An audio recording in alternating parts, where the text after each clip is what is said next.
অমিত কালোয়ারকে জিজ্ঞেস করবেন ওনার ফি কত। মুরলীধর জিপিতে বিজেপির নির্বাচনী কংগ্রেস প্রার্থী অমিত কালোয়ারকে বিধেলেন কৌশিক রায়। পেটে ব্যথা হলে অমিত কালোয়ারের হাসপাতালে গেলে 10,000 টাকা দিয়ে আসতে হবে। হাসপাতালে ঢুকলে গলা কেটে টাকা নেবে। এমনকি সাধারণ সর্দিজ্বর হলে কমিশনের জন্য উনি সিটি স্ক্যান করিয়ে বের করেন।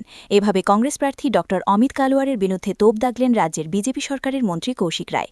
বৃহস্পতিবার বড়খলার বিজেপি প্রার্থী কিশোরনাথের নির্বাচনী প্রচারে এসে কংগ্রেস প্রার্থী ড অমিত কালোয়ারকে তীব্র আক্রমণ করেন তিনি। এছাড়াও বর্তমান বিধায়ক মিসবাহুল ইসলাম লস্করের কঠোর সমালোচনা করে বলেন, কংগ্রেস শুধু কমিশন খাওয়া নিয়ে ব্যস্ত ছিল, উন্নয়ন কিছুই করেননি। তিনি বিজেপি প্রার্থী কিশোরনাথকে বিপুল ভোটে জয়ী করার আহ্বান জানান। এছাড়াও নির্দল প্রার্থী অমলেন্দু দাস সম্বন্ধে বলেন, কংগ্রেস অমলেন্দু দাসকে ডেমি প্রার্থী হিসেবে দাঁড় করিয়েছে। তিনি আশাবাদী এবার বিপুল ভোটে কিশোরনাথ জয়ী হবেন।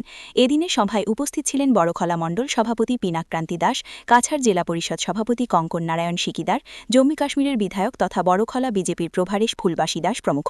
বড়খলা থেকে সুলতান আহমেদ বড়লস্করের প্রতিবেদন। 2016 সালের বিধানসভা নির্বাচনে কিশোরনাথ মহাশয় এই এলাকার বিধায়ক হিসাবে নির্বাচিত হয়েছিলেন। আর 2016 সাল থেকে 2021 সাল পর্যন্ত আসামে ভারতীয় জনতা পার্টি যখন সরকার ছিল, সেই সরকারের সময় এই বিধানসভা এলাকার উন্নয়নের ত্রুটি করার জন্য কোনো কিছু বাদ দেননি। প্রত্যেকটি গ্রামে প্রত্যেকটি এলাকায় যাতে উন্নয়নের ছোঁয়া আনতে পারে সেই কাজ উনি করে গেছেন। 2021 সাল থেকে 2026 সাল পর্যন্ত বড়খলায় যতটুকু উন্নয়ন হওয়ার কথা সেই উন্নয়ন হয়নি। কারণ এটাই ছিল যে 2021 সালের নির্বাচনে এই বড়খলা বিধানসভার মানুষরা, সেই জনগণরা সেই সময় একটা ভুল সিদ্ধান্ত নিয়ে এখান থেকে কংগ্রেসকে নির্বাচিত করেছিলেন। আজকের দিনে যে রাস্তার সমস্যার কথা আপনারা বলছেন, এখানে বিভিন্ন সমস্যার কথা বলছেন, এটা এই জন্যই সমস্যা তৈরি হয়েছে যে এখান থেকে বিজেপির বিধায়ক ছিলেন না, এখান থেকে কংগ্রেসের বিধায়ক ছিলেন। তাদের মনোযোগ ছিল যে কিভাবে অর্থ উপার্জন করা যায়, কিভাবে কমিশন আদায় করা যায়, কিভাবে রাস্তার কাজ যদি মুখ্যমন্ত্রী মহাশয় মঞ্জুরও করেছেন সেখান থেকে কিভাবে কমিশন খাওয়া যায়, সেই কাজ কংগ্রেসের বিগত 5 বছরে হয়েছে। আর শুধু বড়খলাতে নয়, কাটিগড়া বিধানসভাতে সেভাবে হয়েছে।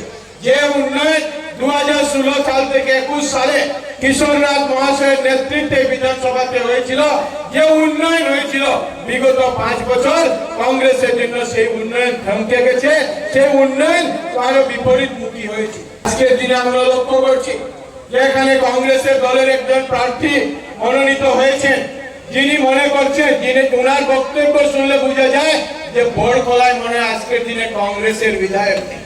উনাকে প্রশ্ন করবেন আপনারা যে বড়খলায় 5 বছর কংগ্রেসের বিধায়ক ছিলেন, আপনার দলের বিধায়ক ছিলেন, আপনি জিজ্ঞাসা করেন সেই কংগ্রেস বিধায়ককে, সেই প্রার্থীকে যে গত 5 বছরে বড়খলার জন্য কি করেছেন। সেই প্রার্থীকে জিজ্ঞাসা করবেন যে আপনি একজন সমাজের ডাক্তার, নির্বাচনের আগে বছর থেকে আপনি বড়খলায় এসে সমাজের কাজ করছেন।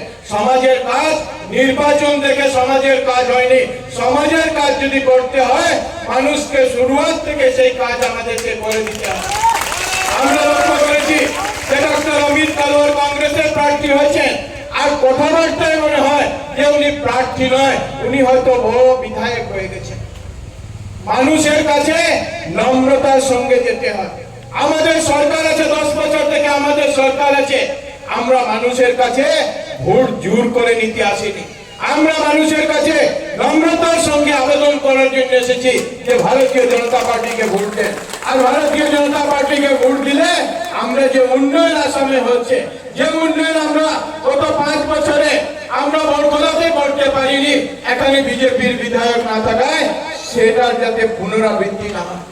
আমি সবাইকে অনুরোধ করব যে বিগত 5 বছর বড়খলাকে আমরা কংগ্রেসের মানুষ এটাকে পিছনে ফেলে দিয়েছিল আমাদের ভুলের জন্য, সেই ভুল যাতে বড়খলার মানুষ এই 5 বছর যাতে না করেন। আর পেটের বেদনার জন্য যায় হসপিটালে, সেই হসপিটালে আপনি 10,000 টাকার চেক আপ করিয়ে দেন। হসপিটালে ঢুকলে গলা কাটা, যেটা সেই গলা কাটা। অমিত কালোয়ারকে জিজ্ঞাসা করবেন আপনার ফিসটা কত, উনাকে জিজ্ঞাসা করবেন আপনারা আপনার ফিসটা কত।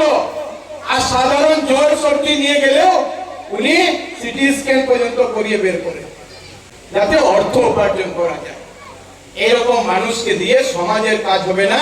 কংগ্রেসের চরিত্র এটা, কংগ্রেসের চরিত্র এটা মানুষকে শোষণ করা, মানুষকে বঞ্চিত রাখা, যাতে ঘুষ নেওয়া হয়, ভ্রষ্টাচার হয়, সেই কাজ কংগ্রেস